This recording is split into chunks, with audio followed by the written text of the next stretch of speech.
Mr. Lau, dear friends from Germany and Hong Kong.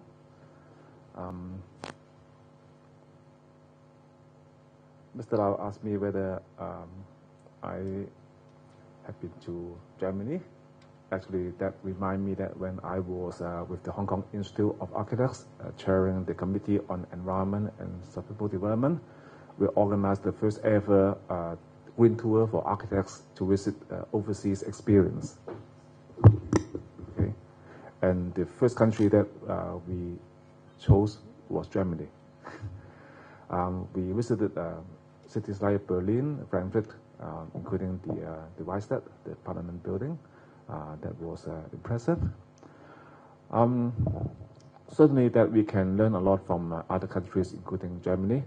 For instance, you have your government structure, say in your case, embracing transport, buildings, and urban development under one roof, right? But in Hong Kong, these are divided at least into two bureaus, one on housing and transport, and the other one on development and building, and mine on environment. So if we talk about green buildings, that we have to involve at least 3 bureaus in Hong Kong. I have been on this post for 104 days. Okay. Today, my coverage will be much less architectural. Okay, quite different from what I used to talking about, but would share with you more about my portfolio, not only about energy efficiency, but talking about efficiency in a broader picture, embracing energy, air quality, even solid waste, that are the real challenges in Hong Kong, okay? And my colleague, Donald, sitting over there, he's focusing on energy and climate change within my bureau. Talk to him after when we have time throughout this event. Okay, this the world. Okay, and Hong Kong is, where is it? Okay, it's here, a bright spot when we see it from space. Okay, Germany is another bright spot in Europe. There are recent debate whether whether brighter is better. Okay, that somehow we define what's meant by efficiency in these days. In Hong Kong, you will feel that Hong Kong people working very speedily, right? Whether it's efficient or not, okay, is subject to interpretation about quality and efficiency. And I would like to share, from different levels, from a global climate change level, and to regional, local, communal, and even personal level. And I highlighted several key issues that we have to tackle in a holistic way, okay? From climate change to air quality. Somehow those are related issues in Hong Kong, because in Hong Kong, as mentioned by Mr. Lau, Hong Kong buildings occupy or represent 90% of the power consumption in Hong Kong. And power plants are the major polluters in terms of air quality in Hong Kong. So if we want locally better air quality in Hong Kong, we have to make our building more energy efficient. And somehow solid waste is another issue. In Hong Kong, we are used to make Hong Kong very clean and hygienic. So when we have any rubbish, would like to dump it somewhere and someone would clean it within hours or day, okay? But we have to think about it in another perspective. It's a matter of resources, how to manage it in a smart way. And Hong Kong, given its density, livability, urban quality is another issue. So how to balance density, quality of living, and efficiency would be another way. Last but not least, as mentioned by our German friends, that behavioral change education is very important. How to balance all these. And I will start to talk about the greenhouse gas emissions and the eco footprint. Okay, I think all of us understand the challenge about these greenhouse gas emissions matter, climate change, eco footprint. Okay, but I'm used to using this picture to illustrate the challenge. Okay. We all want to have a better urban human development. So this the horizontal bar shows the level of development. Okay, towards this end. So those enjoying better living quality. So most of them are European countries, and including some countries in North America and Hong Kong. Okay. But we have to be aware about the environmental impact, okay? So the vertical bar shows the ecological footprint. So the higher footprint they are consuming more energy and other resources. So the red dots certainly shows the North American countries. And the blue and the green ones are actually representing many European countries, including Hong Kong and Japan. But overall, that we have to be aware that both of us are actually facing the challenge that we are enjoying good living quality, but our eco footprints are still far above the global fair share, at least by 50% or 100% in some cases. So we have to quickly reduce our energy and other resources consumption so that we can really get close to sustainability. So when we're talking about zero carbon building, energy plus, those are really means to reduce our energy use. And Hong Kong, very dense, and without much industries in Hong Kong, buildings consume 90% of the power in Hong Kong. So in a way, buildings are our problem, but it could be a good solution for us to address. Okay, so overall, we have to not only buildings, but for the city as a whole, that we have to make it a low-carbon approach. And for the government, certainly sharing the goal that we have a full range of strategies, policies to address that issue. Say from energy audits, we start with the government that in the forthcoming 3 years, that we will have more than 120 public buildings subject to energy audit or carbon audit, that we can understand our benchmark, and then we can improve our performance. And the other bubble, showing the building energy code that is just in place last month. It was voluntary in the past, but now become mandatory.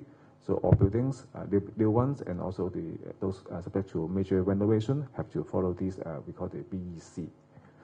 Not only buildings, we have the LED for traffic signals and other lighting system. This, we call it DCS, is district cooling system. It's the first one in Hong Kong that, because AC is the major energy consumption sector in Hong Kong, so instead of individual AC system, that would like to provide a district-wide system, and that would be the one in Kai Tak, the Kowloon East area, that we are going to have that in place very soon. Similar to Germany, we will have the energy efficient demonstration projects that I'm not going to elaborate today, but those are very important, and other measures. And more than that, last year we through the we call the Council for Sustainable Development have a kind of wide-scale territory-wide public engagement on climate change, energy saving, and carbon emission reduction in buildings, and focusing on 4 key sectors, from household, offices, shopping malls, and catering facilities. Those are the major energy consuming sectors in Hong Kong. And we analyze each of them, okay, what's the pattern of energy use. Say at homes, about 30% related to AC, and other 30% related to appliance, okay. And for retail, okay, is having a different pattern, but again, air conditioning is the major challenge in Hong Kong when we talk about energy, because it here represents about almost 40%. And catering, okay, again, AC is the major sector, occupying about 45% for AC. And offices are more than half related to AC.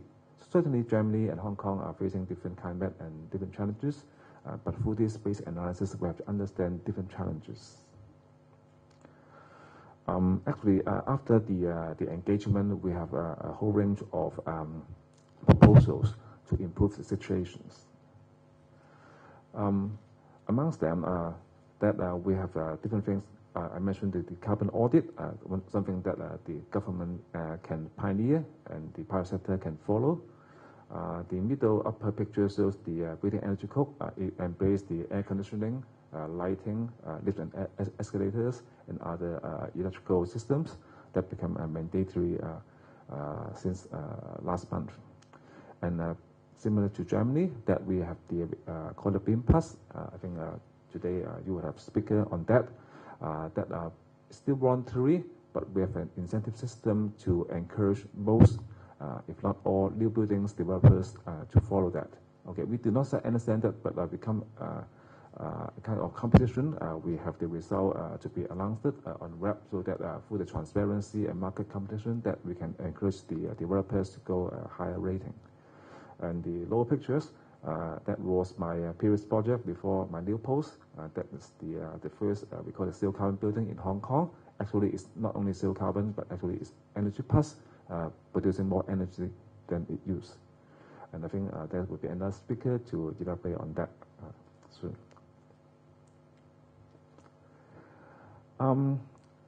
I just cover briefly on energy, but I would like to articulate more about the other related challenges. That's the regional air quality. I think yesterday there's quite a wide news coverage on air quality about the regional target. In Hong Kong, power plants and transport emissions are the key polluters, not only in Hong Kong, but also for the whole region. This represents the Hong Kong's air pollutant sources. You can see that, say, for certain pollutants, particularly the SO2, that 50% of the pollutants are from power generation. That means most related to our buildings as a result. So we have to understand all these and to make our air pollution mitigations better. And the last columns about VOC also related to buildings, because the VOC are related to paints and other refurbishment within the building. So if we like to improve our air quality, we have to cover those aspects as well. So we need the green utilities and infrastructure to tackle that issue.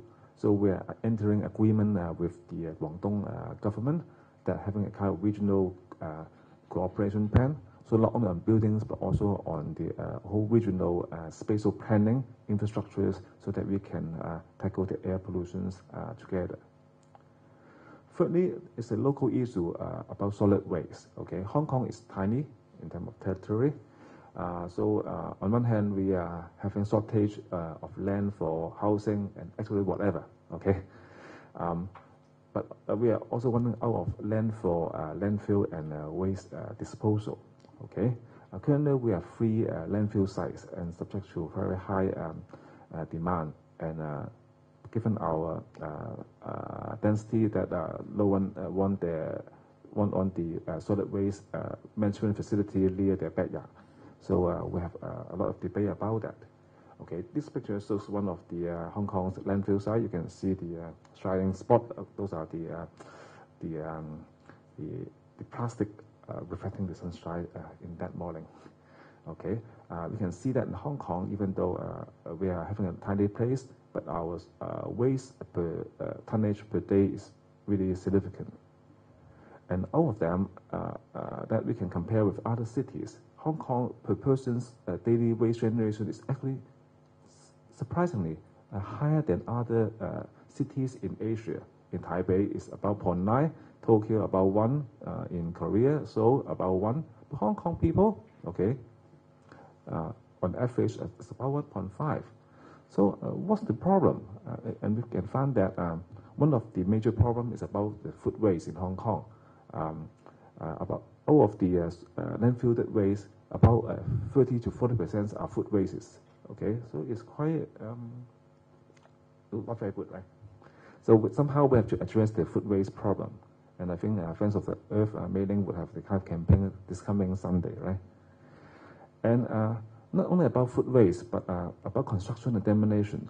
This picture shows the green areas are the waste generated by buildings during construction and renovation. We can see that all of those total waste, buildings accounts for a significant share. Okay, about 3,000 to 4,000 per year. So we have to play our part in the building center. Okay, And we are reviewing the waste management strategies in Hong Kong. And Hong Kong is running out of space, so should we set a target that we should go towards zero landfill in long term, promoting more recycling, not only in food waste but also in the construction sector. So I think this hierarchy is very, I think most of you should be aware, avoidance, reduce, and also the last resort is disposal. And some soft side, I focusing on food waste in the coming years. So I attended kind of school visit that I make my lunch very enjoyable.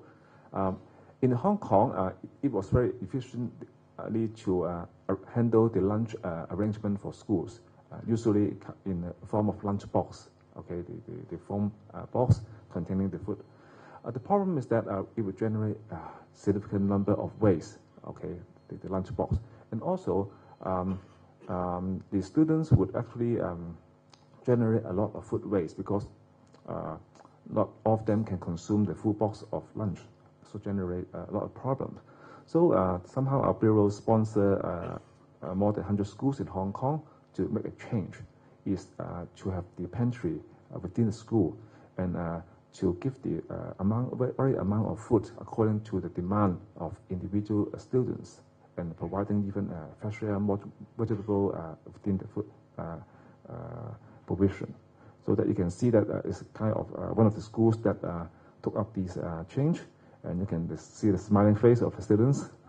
Okay, it's quite a kind of event. Okay, because in the past when students enjoy their lunchbox, they don't have this kind of gathering and ambience. But with this, they call the having the food division within the school, then they can have kind of this enjoyable ambience. And the food actually is quite tasty. And after that, in case they have any surplus, they have the within the school, they have the composter, so they can turn the food waste into compost, and within the roof garden, they can grow plants. You can see the instant effect. Okay, more than that, waste to energy is another things that Hong Kong is going to invest. This is the forthcoming sludge treatment plant, because when we treat the wastewater, there will be some unavoidable sludge. So we have to treat them in one way or the other. In the past, we dump them into the landfill that occupy our landfill space. So this new facility, to be completed by end of this year, would somehow burn the sludge and to turn the waste into energy. So it's kind of urban renewable energy in Hong Kong. And this is nice architecture, and it's not only about the form, but also provide additional amenity space for the neighborhood in the northwest part of Hong Kong. So it's a new thinking that waste could be something that we should think more critically and smartly. The fourth one is about the roadside air, and that is the imminent problem in Hong Kong. Hong Kong is very dense, having the urban canyon. I think Mr. Lau can fully appreciate that even in Central, the air quality is not as good as we would like to have. So given the very dense urban fabric due to the history, so how we can really improve the health, particularly along the roadside, okay? We have invested a lot to improve the regional air quality. So the blue bar shows the result. For the years, the air quality is actually maintaining at a steady level. Okay, certainly we can further improve it. But you can see the red bars are actually getting worse, because the roadside air quality, even though we have all these kind of investments, is getting worse. Okay, we have to be frank. And so we understand the problem, and then we have to tackle it through two means. One is that we are talking about to designate the central area, and Causeway Bay and Wong, those are the worst area we call the low emission zones. So we would somehow regulate, particularly the buses, so that only the best bus would go through the area. And other would be the air ventilation. It's about buildings, how we can through design and city planning to improve them. So similar to other countries like Germany, we promote environmental friendly cars, particularly the diesel commercial vehicles. Those are carcinogenic, particularly the Euro 2, Euro 3, and P Euro, so we would like to phase them out. We are introducing some a new type of buses. This we call the super cab that will have the bus with the no or zero emissions running in those busy areas. We also sponsor taxi minibuses to go for green. Also for the private sector, in our new incentive system, we encourage the new development going to have the 4-area incentive to ensure that the car park to be fully EV enabled, so that we can pave the infrastructure for EV transformation in Hong Kong. And even for older estates, we have a kind of technical support to facilitate the people if they are going to buy an EV, and then they can also have their own car park space to be equipped with this power. This is our government headquarters, my office, and also the Legislative Council, similar to Reichstag in Berlin. You can see that it's like an arch. Why it's in this form is because the Hong Kong would like to promote better air ventilation in the urban area. So instead of a wall facing the harbor, it becomes a hole or an arch, so that the air can be getting from the sea to the land, and also with urban greening, so we can fully design planning to improve the air quality. And last point is about the personal level. We all understand that the behavioral changes are very important. This picture shows the interior of the Civil Cabinet building. You can see the big fan in the ceiling. Why is there? Because that in Hong Kong, the mindset was to have the office space to be fully air conditioned throughout the year. But actually, in Hong Kong, say in this month, it's getting more comfortable. Actually, we can get rid of the air conditioning and use other means, like even the fan or electric ventilation. So this project demonstrates its feasibility in Hong Kong, even in the office environment. Okay, so it needs a certain behavioral adaptation. So business as usual would be not the case, because we have to reduce the carbon footprint by a significant share.